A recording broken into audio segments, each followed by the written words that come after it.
ಪುತ್ತೂರಿನ ಜನಪ್ರಿಯ ಹುಲಿವೇಷ ಕುಣಿತ ತಂಡ ಟೀಮ್ ಕಲ್ಲೇಗ ಟೈಗರ್ಸ್ನ ಮುಖ್ಯಸ್ಥರಾಗಿದ್ದ ಅಕ್ಷಯ್ ಕಲ್ಲೇಗ ಅವರ ಕೊಲೆ ಪ್ರಕರಣಕ್ಕೆ ಸಂಬಂಧಿಸಿ ಬಂಧಿತರಾಗಿ ನ್ಯಾಯಾಂಗ ಬಂಧನದಲ್ಲಿರುವ ಮತ್ತಿಬ್ಬರು ಆರೋಪಿಗಳು ಜಾಮೀನಿನಲ್ಲಿ ಬಿಡುಗಡೆ ಕೋರಿ ಸಲ್ಲಿಸಿದ್ದ ಅರ್ಜಿಯನ್ನು ಪುತ್ತೂರಿನ 5ನೇ ಹೆಚ್ಚುವರಿ ಜಿಲ್ಲಾ ಸೆಷನ್ಸ್ ನ್ಯಾಯಾಲಯ ವಜಾಗೊಳಿಸಿದೆ.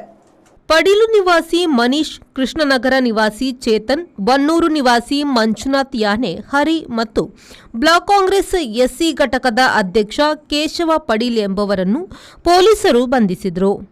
ಚಿಕ್ಕಮುಡೂರು ಗ್ರಾಮದ ನಿವಾಸಿ ವಿಖ್ಯಾತ್ ದೂರಿನಂತೆ ನಾನು ಮತ್ತು ಗೆಳೆಯ ಅಕ್ಷಯ್ ಕಲ್ಲೇಗ ನೆಹರು ನಗರದ ಬಳಿ ಇರುವ ಎಟಿಎಂ ಪಕ್ಕದಲ್ಲಿ ನಿಂತುಕೊಂಡಿದ್ದಾಗ ಕಾರಿನಲ್ಲಿ ಬಂದ ಆರೋಪಿಗಳಾದ ಚೇತನ್, ಮನೀಶ್, ಮಂಜಾ ಮತ್ತು ಕೇಶವ ಎಂಬವರು ಅಕ್ಷಯ್ ಕಲ್ಲೇಗರೊಂದಿಗೆ ತಕರಾರು ತೆಗೆದು ತಲವಾರಿನಿಂದ ಹಲ್ಲೆ ನಡೆಸಿದ್ರು.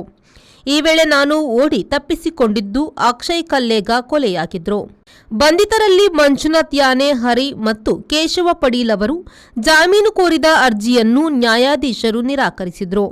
ಅವರ ಜಾಮೀನು ಅರ್ಜಿ ವಜಾಗೊಂಡ ಬಳಿಕ ಆರೋಪಿಗಳಾಗಿರುವ ಚೇತನ್ ಮತ್ತು ಮನೀಶ್ ಅವರು ಜಾಮೀನಿನ ಮೇಲೆ ಬಿಡುಗಡೆ ಕೋರಿ ಪುತ್ತೂರಿನ 5ನೇ ಹೆಚ್ಚುವರಿ ಜಿಲ್ಲಾ ಸೆಷನ್ ನ್ಯಾಯಾಲಯದಲ್ಲಿ ಅರ್ಜಿ ಸಲ್ಲಿಸಿದ್ರು. ಇದೊಂದು ಗಂಭೀರ ಪ್ರಕರಣವಾಗಿದ್ದು ಪ್ರಮುಖ ಸಾಕ್ಷಿಗಳ ವಿಚಾರಣೆಗೆ ಮೊದಲೇ ಆರೋಪಿಗಳನ್ನು ಬಿಡುಗಡೆ ಮಾಡಬಾರದು ಎಂದು ಎಸ್ಪಿಪಿ ಮಹೇಶ್ ಕಜೆ ಅವರು ನ್ಯಾಯಾಧೀಶರ ಗಮನ ಸೆಳೆದಿದ್ರು. ಅನೀಶ್, ವಿ4 ನ್ಯೂಸ್, ಪುತ್ತೂರು.